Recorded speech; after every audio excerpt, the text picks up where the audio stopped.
Uma das coisas mais importantes na engenharia é você ter os modelos que permitem a previsão do comportamento dos dispositivos. No caso, em tela, o motor em corrente contínua. Nós já vimos o princípio de construção e o princípio de operação em aulas prévias. Precisamos agora encontrar os modelos de circuito e as equações que permitem a gente prever o comportamento da máquina em cenários diversos, sem que seja necessário fazer experimentos físicos. Então, é isso que a aula de hoje se dedicará. A aula será um pouco longa, pois, além de apresentar os modelos de circuito e as equações, eu também farei um exercício. Então, nos ocupará bastante tempo. Aguardo você nessa aula e também na próxima, na qual farei um outro exercício usando os modelos em corrente contínua. Vamos lá. Temos aqui algumas ilustrações das aulas anteriores e nos interessa especificamente essa aqui, já que temos algumas equações que faremos uso hoje. Ainda sobre a máquina real, nós temos aqui que a superfície polar, quando ela é encurvada, ela garante que a densidade, ou melhor, o fluxo, o vetor densidade de fluxo, tá certo? Ele entre a 90 graus quando encontra o rotor. E nesse caso específico, como ele entra a 90 graus, se você fizer a indicação dos seus dedos no sentido do fluxo e colocar o polegar no sentido da corrente, você verá que a força agora ela é tangente. Isso melhora ainda mais o torque, afinal de contas, se você tem um componente, deixa eu só apagar aqui para deixar mais claro para você. Antes você tinha um componente de força que era assim, parte dela era aproveitada para criar torque, que estava tangente, e parte dela estava aqui radial.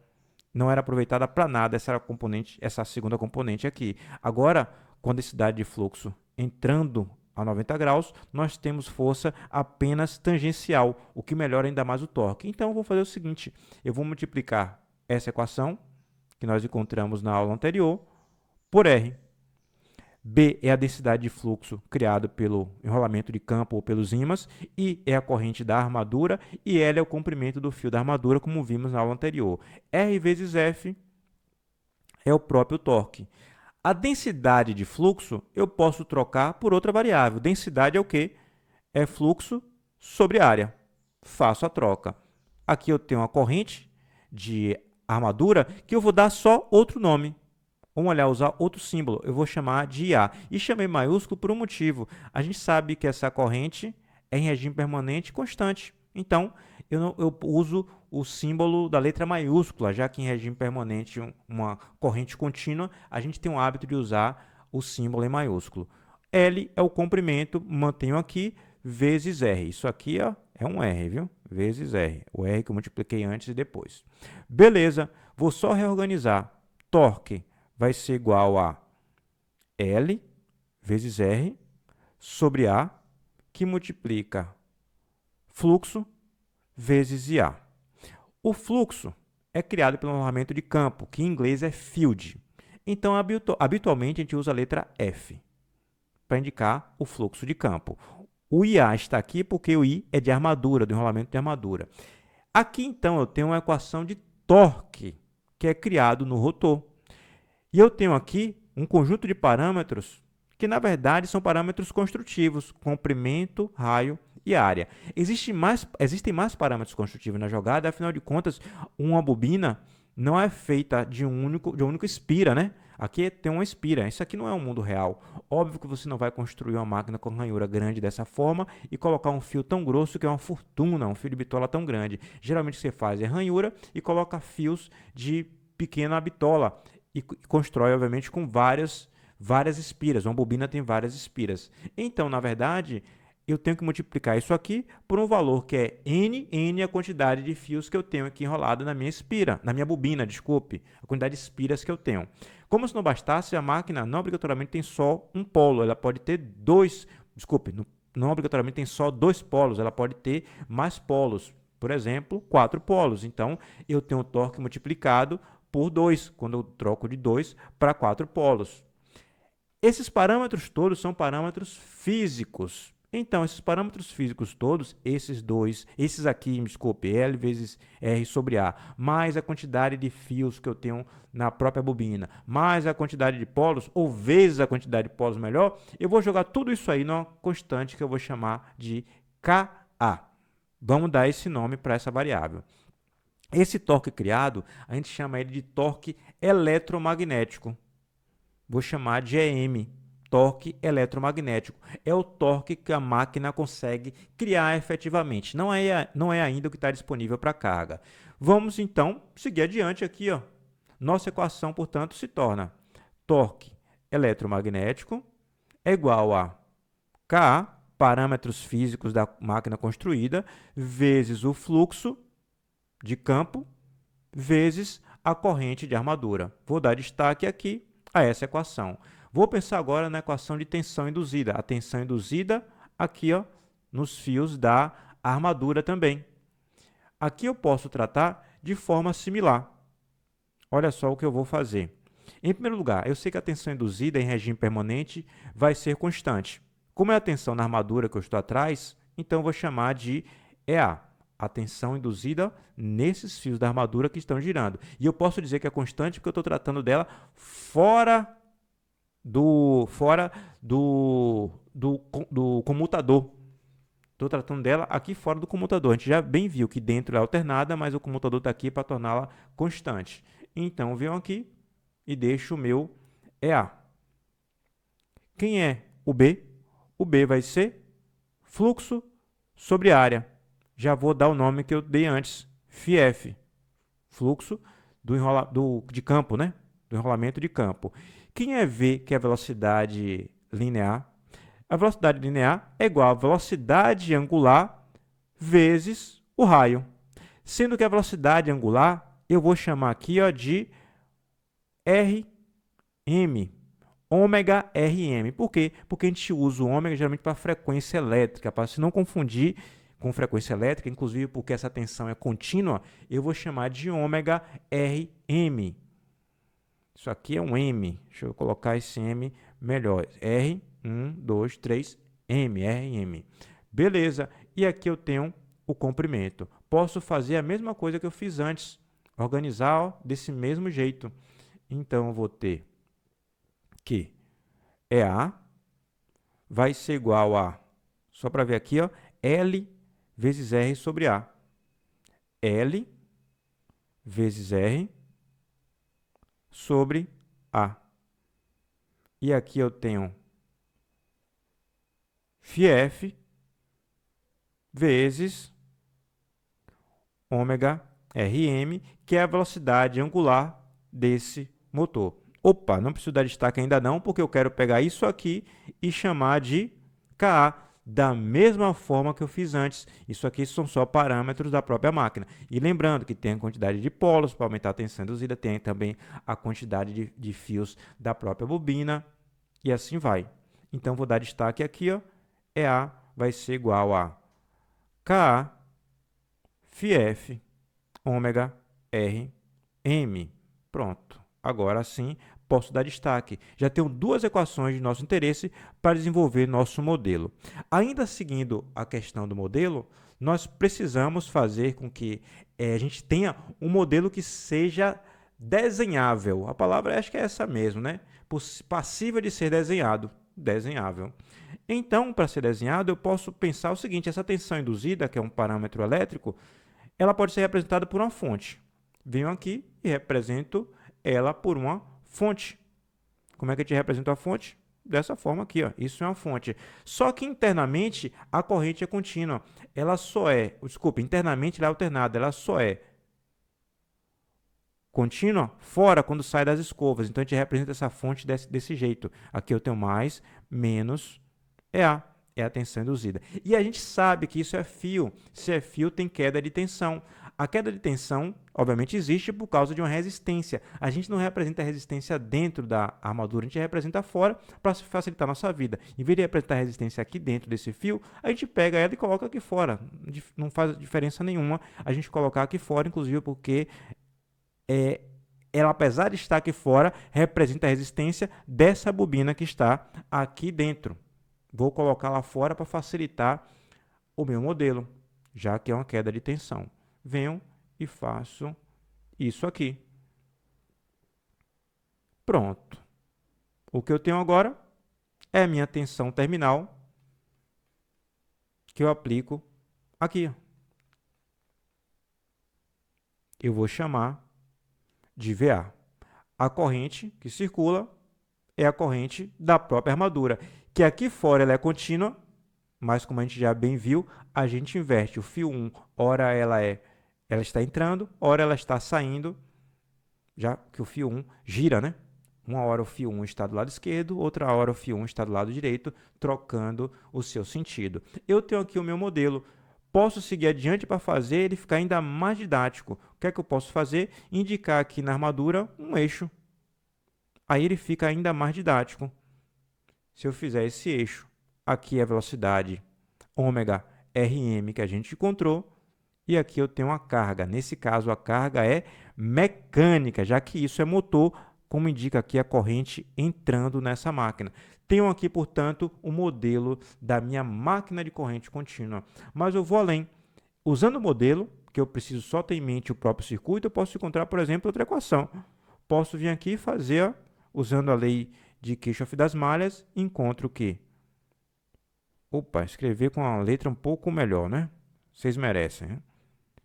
VA vai ser igual a RA IA mais EA. E vou dar o destaque também a essa equação. Ela merece um bom destaque. É outra equação importante para a gente. E eu vou além. Quando você encontrou o EA vezes o IA, você acabou de encontrar a potência que conseguiu, de fato, ser convertida em potência mecânica. Já que o RA representa perda, então a VA vezes IA representa a potência que entrou na máquina pela rede elétrica, pela fonte. RA IA ao quadrado representa uma perda ômica nos condutores da armadura. E o que chega para ser convertido é exatamente a potência que chegou nessa fonte que a gente representou aqui. Então, eu tenho o seguinte, eu tenho que a potência, vou escrever aqui em preto, a potência eletromagnética vai ser exatamente o EA vezes IA. Potência eletromagnética é a potência que é transformada em potência mecânica. Então, potência mecânica, que a gente também bem sabe da física elementar, vai ser o próprio torque eletromagnético vezes a velocidade da máquina. Essa igualdade aqui é uma igualdade clássica, né? Das máquinas de forma geral. Pronto, já tenho outra equação aqui, ó. Outra equação que também merece destaque. Tensão induzida vezes a corrente de armadura, tensão induzida na armadura vezes corrente de armadura, é igual ao torque eletromagnético vezes a velocidade do próprio rotor. Vamos a mais um conjunto de equações aqui, ó, que a gente pode encontrar. Eu sei o seguinte, a potência eletromecânica, vou botar aqui em preto, a potência eletromecânica, ela é criada e parte dela é perdida. Afinal de contas, depois que você cria a potência mecânica, você é obrigado também a superar tanto o efeito do atrito nos mancais, lembre-se, 2 mancais, um aqui nesse eixo, outro aqui atrás para manter esse rotor suspenso e poder girar. Como se não bastasse também, a potência eletromecânica tem que vencer também o próprio torque criado pela ventilação, a máquina se autorrefrigera. Para vencer esses 2 torques criados, o de atrito da ventilação, isso é tratado como perda. Afinal de contas, a máquina é feita para acionar uma carga que está acoplada a seu eixo. A carga aqui não representada. A carga poderia ser, por exemplo, o pneu de um automóvel, que estaria aqui acoplado a esse eixo. É para isso que a máquina é feita, para acionar a sua carga. E, nesse caso, não estaria fazendo o seu trabalho devido. Então, a potência eletromagnética ela vai ser aproveitada para 2 fins. O primeiro, para vencer as perdas rotacionais. O que são as perdas rotacionais? As potências de atrito nos mancais mais a potência de ventilação. E aí sim, ela também alcança, ou melhor, ela consegue ofertar a potência livre para acionamento da carga. A potência mecânica na carga tem o hábito de chamar de potência de eixo. Pronto, já tem mais uma equação interessante. Como é a potência de eixo que a gente está atrás, o que está livre de fato para a máquina fazer uso, então a gente escreve potência de eixo é igual a potência eletromagnética, que é a potência mecânica criada pela máquina, menos as perdas rotacionais. atrito e ventilação estão aqui atrapalhando, mas são necessários. Não existe como a gente fazer ainda hoje de forma viável economicamente o uso do rotor sem os mancais e sem uma ventilação para poder se autorrefrigerar. Pronto, tem um conjunto de equações interessantes. Interessantes, mais do que interessantes, úteis para a gente resolver problemas. Outra coisa que você deve estar de olho é se perguntando, cadê as perdas magnéticas? Aqui é anunciado da questão que a gente vai resolver daqui a pouco, viu? A aula hoje vai ser grande mesmo. Ela não está representada porque a máquina, como bem dito na aula anterior, ela tem um fluxo constante, então ela não tem as perdas por corrente parasitas. Outra coisa que ela não tem um fluxo constante e regime permanente, obviamente. Outra coisa também é que ela não tem um ciclo de esterese para percorrer, já que a corrente é contínua. Então as perdas magnéticas nas máquinas de corrente contínua são insignificantes e, portanto, não são modeladas. Agora que a gente tem esse conjunto de equações, vamos fazer uso delas para ver se a gente consegue entender como elas podem ser úteis para a gente. Olha só o cenário. Um motor de corrente contínua, um motor CC, é alimentado por uma fonte de tensão constante de 200 volts e quando uma carga é acoplada ao seu eixo, ele drena uma corrente de 25 amperes e tem velocidade de 1.200 RPM. Quando a carga é aumentada, a corrente sobe para 30 amperes, saiu de 25 e foi para 30. Qual é a nova velocidade? Olha só, você colocou mais carga no motor, mais carga mecânica, e qual a nova velocidade que essa máquina vai operar? Dado resistência de armadura, 0,15 ohms, o motor é de ímãs permanentes. Se o motor é de ímãs permanentes, significa dizer que o fluxo é constante. Ou seja, esse fluxo aqui, ó, Φf, não varia, não tem possibilidade de variar, já que ele é criado por ímã. Então, vamos resolver essa questão. A primeira coisa que a gente faz é desenhar o modelo. É isso que a gente vai fazer sempre quando a gente estiver resolvendo questões. A gente desenha. A gente não tem problema com isso. A gente vem aqui e faz o desenho do modelo. Mais, menos, a tensão terminal foi dito. Ela vale 200 volts, uma fonte de tensão constante. Então, a máquina é alimentada em 200 volts. A resistência de armadura foi dada 0,15 ohm. 0,15 ohm. Está aqui dado, ó. Opa, deixa eu encontrar aqui o modelo. Aqui, ó. É esse modelo que eu estou fazendo uso, o VA 200, RA 0,15 e a corrente A, corrente de armadura, também foi dada. 25 amperes no primeiro cenário. 25 amperes. 25 amperes. Esse é o valor de A. Mais, menos EA, que não sabemos a priori. Aqui eu tenho uma carga acoplada. E aqui eu tenho a velocidade que foi dada, que é 1.200 RPM. Isso mesmo, 1.200 RPM. O que o cidadão perguntou foi o seguinte, e depois que eu aumentei a carga e a corrente foi para 30 amperes, com a nova velocidade, eu vou resolver primeiro esse primeiro cenário que foi dado com a corrente de 25 amperes para encontrar o valor de EA. E depois, com o valor de EA do primeiro cenário, eu consigo resolver o meu segundo cenário. Então, vamos encontrar aí o valor de EA. A primeira coisa, eu preciso transformar essa velocidade de RPM para radianos por segundo. Eu botei ômega por causa disso, que tudo tem que estar no sistema internacional. RPM não está no sistema internacional. Só que RPM é a unidade mais utilizada na indústria. Então, a gente trabalha com radiano por segundo para fazer cálculos e dá resposta em RPM, porque é a unidade que é utilizada comercialmente. Para transformar de RPM para, botar aqui, ó, para radiano por segundo, você multiplica por π sobre 30. Já bote isso na cabeça que isso também vai ser mandatório. RPM. Esse RPM aqui ficou horrível. Então, deixa eu corrigir aqui.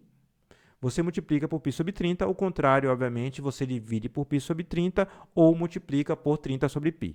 Vamos fazer a conversão. Se você pegar 1.200 e multiplicar por π sobre 30, você vai encontrar 125,66 rad por segundo. Joia? Já temos as grandezas que nós precisamos. Vamos agora encontrar o valor de EA, que eu estou atrás. A gente sabe que VA, é só olhar o circuito aqui, ó. VA é igual a RA IA mais EA. Foi a equação que já encontramos antes. É só você ver. VA é igual a queda de tensão na resistência mais o EA. E agora substituo os valores. VA 200, RA 0,15, IA igual a 25, EA é o que eu estou atrás.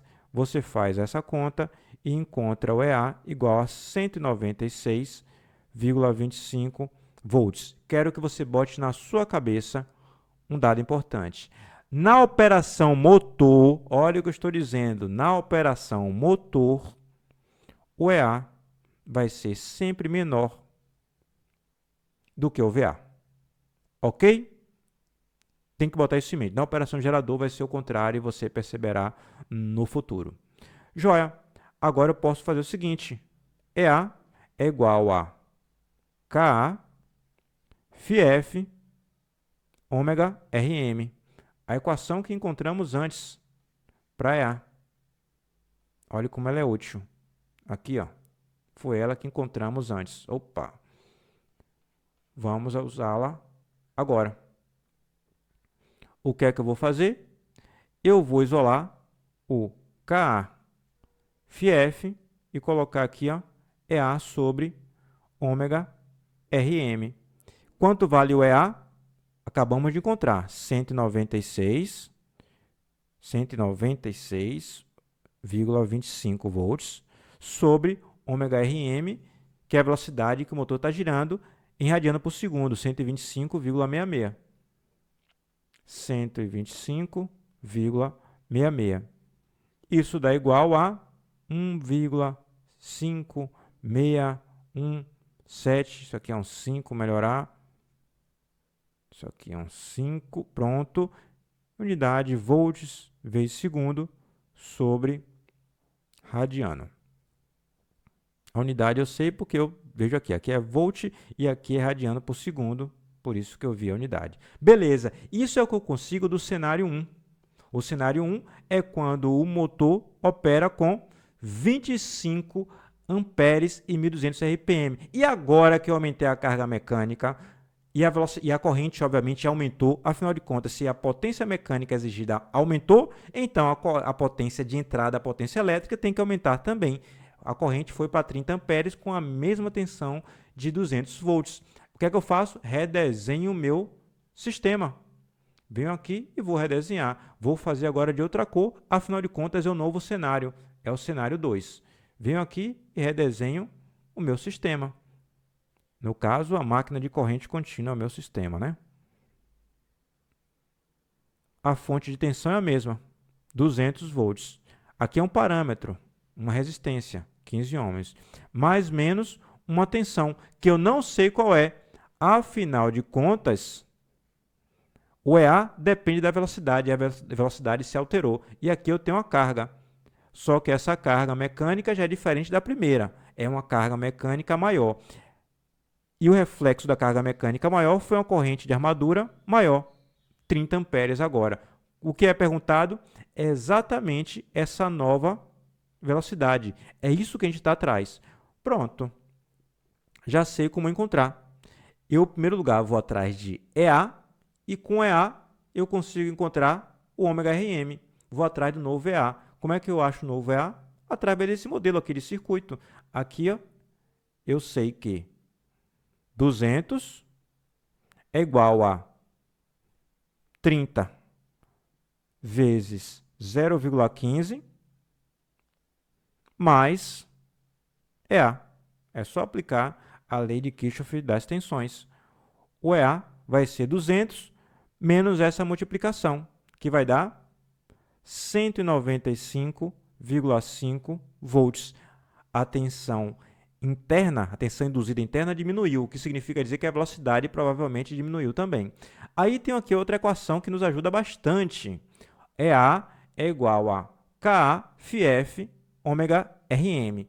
Note, o EA eu já encontrei o novo. A velocidade é o que eu estou atrás. Ka depende de parâmetros físicos da máquina e não se altera. E a máquina é de ímãs permanentes, ou seja, o fluxo se mantém. Então, Ka vezes φF é constante, independente de qualquer operação que a máquina esteja, em qualquer situação de operação que a máquina esteja. É por isso que eu fiz questão de encontrá-lo logo no começo. Afinal de contas, isso aqui é o parâmetro fixo da nossa máquina. Então, vou fazer uso dessa equação, deixando fixo o Ka-φF, que vai valer, para qualquer situação, 1,5617. Farei uso aqui embaixo. Pronto. Olha só, EA é igual a K-φF vezes ômega Rm. Ômega Rm, o novo valor, vai ser igual a EA sobre K-φF. O EA vai ser 195,5. Ka e F, como dito antes, 1,5617. Então, posso dizer que a nova velocidade vai ser 125,18 radianos por segundo.